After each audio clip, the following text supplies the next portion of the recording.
వికలాంగుల హక్కుల పరిరక్షణ సమితి మరి పరిగి మండల అధ్యక్షులు చంద్రయ్య గారు, అదేవిధంగా వికారాబాద్ జిల్లా అధ్యక్షులైనటువంటి పోతురాజ్ సుధీర్ గారి ఆధ్వర్యంలో ఏదైతే 2018లో పరిగి మండల కేంద్రంలో మరి వికలాంగుల భవనం నిర్మాణం జరిగి మరి దాదాపు 2018లో గత బీఆర్ఎస్ ప్రభుత్వ హయాంలో నిర్మాణం జరిగింది. దీన్ని ఉన్నటువంటి ఏదైతే మా వికలాంగుల భవనం ఉన్నదో దీన్ని ప్రారంభోత్సవం చేయడానికి మరి అప్పుడు ఉన్నటువంటి పరిస్థితుల దృష్ట్యా అధికారులు కొంత చొరవ చూడకపోవడంతో మా వికలాంగుల భవనం అనేటటువంటిది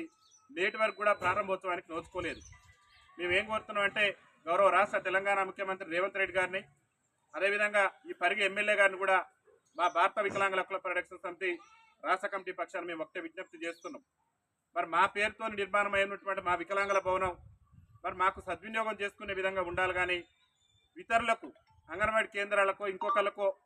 మరి దాన్ని అప్పజెప్పి మా వికలాంగుల ఆత్మగౌరవాన్ని దెబ్బతీసేటటువంటి ప్రయత్నం ఈ పరిగి మండలంలో జరుగుతుంది. కాబట్టి గౌరవ జిల్లా యంత్రాంగానికి, జిల్లా కలెక్టర్ గారికి కానివ్వండి, మా జిల్లా DWO గారికి కానివ్వండి, మా భారత వికలాంగుల హక్కుల పరిరక్షణ సమితి తెలంగాణ రాష్ట్ర కమిటీ పక్షాన మేము ఒకటే విజ్ఞప్తి చేస్తున్నాం. పరిగిలో ఏదైతే 2018లో నిర్మాణం జరిగింది, మరి 2018లో నిర్మాణం జరిగినటువంటి వికలాంగుల భవనం నేటి వరకు కూడా మరి ఓపెనింగ్ నోచుకోలేదంటే వికలాంగుల సమాజం పట్ల అధికార యంత్రాంగం కొంత చిన్నచూపు ధోరణి ప్రదర్శిస్తుంది అనేది స్పష్టంగా అర్థమవుతుంది. దయచేసి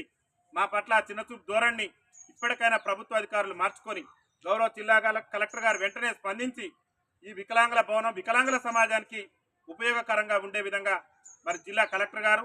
జిల్లా DWO గారు, జిల్లా యంత్రాంగం కూడా వెంటనే చర్యలు తీసుకోవాలని చెప్పేసి ఇక్కడ పరిగి మండల పరిధిలో ఉన్నటువంటి గౌరవ MPDO గారు కూడా ఈ విషయంలో చొరవ చూపి, గౌరవ శాసనసభ్యులు కూడా పరిగి ఎమ్మెల్యే గారు కూడా ఈ విషయంలో చొరవ చూపి వెంటనే ఈ వికలాంగుల భవనాన్ని ప్రారంభోత్సవం చేసి వికలాంగుల సమాజానికి అందుబాటులో తీసుకురావాలని చెప్పేసి భారత వికలాంగుల హక్కుల పరిరక్షణ సమితి రాష్ట్ర కమిటీ పక్షాన్ని మేము విజ్ఞప్తి చేస్తున్నాం. అతి త్వరలోనే ఎంత తొందరగా వీలైతే అంత తొందరగా మా భవనాన్ని ప్రారంభోత్సవం చేయాలి. ఒకవేళ వీలైనంత తొందరగా